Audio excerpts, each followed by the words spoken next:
York studying. I went through a lot of different things. I'm going into my master's degree. It's crazy to look back on the journey and how far I've come. That actually doesn't look like winning a bajillion competitions. It feels so different on the inside.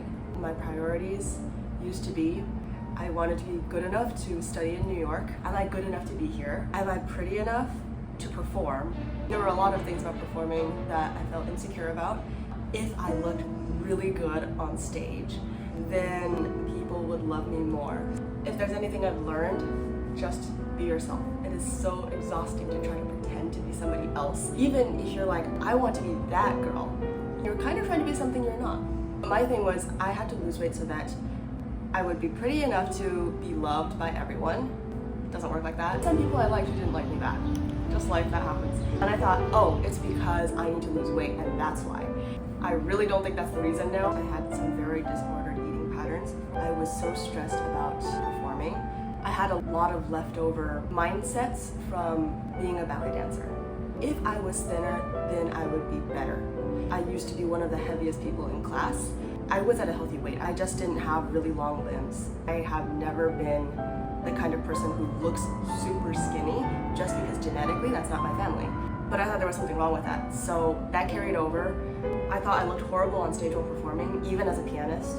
I wish I could tell my younger self, and a lot of people out there, don't lose weight if you really, really don't have to. It's not really worth it just for the aesthetic. Just be healthy.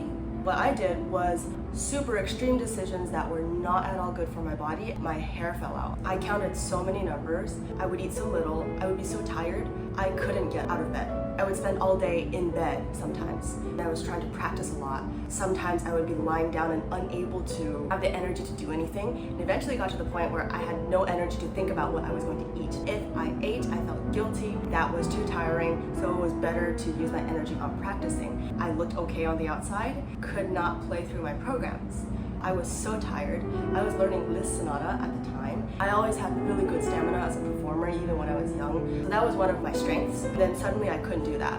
I got too tired to make the sound I wanted. I couldn't concentrate the way I used to. I was really trying to hold on to this image of success, so I kept trying to practice a lot. I started having a lot of pain in my back. I think I lost 20 pounds in 2 months. That is not a good thing. I think you will see online people saying, I lost X amount of weight in this amount of time, and wow, look at me go. The way I did that was by not eating. It really hurt me in the long run. Being a musician is still, it was my life's dream.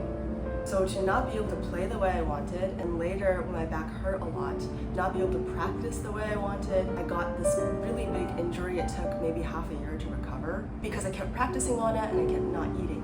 Later my priority became, I really, really want to be a great musician. I can't do that if I don't take care of myself.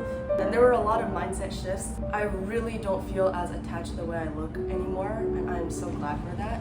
And I don't feel like I need people to like me, whether that's romantically or friendship-wise, based on how I look.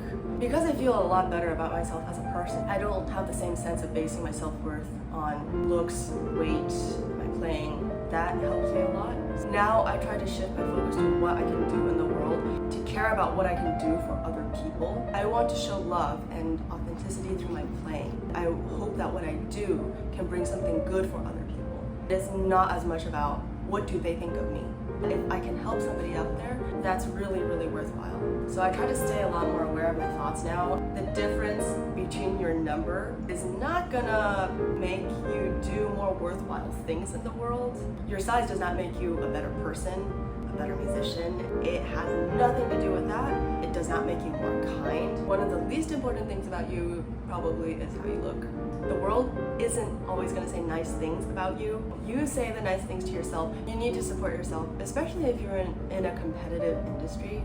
You can choose how you act, but you can't always choose how other people act. You can choose to at least do what's healthy for you, love yourself, be good to yourself.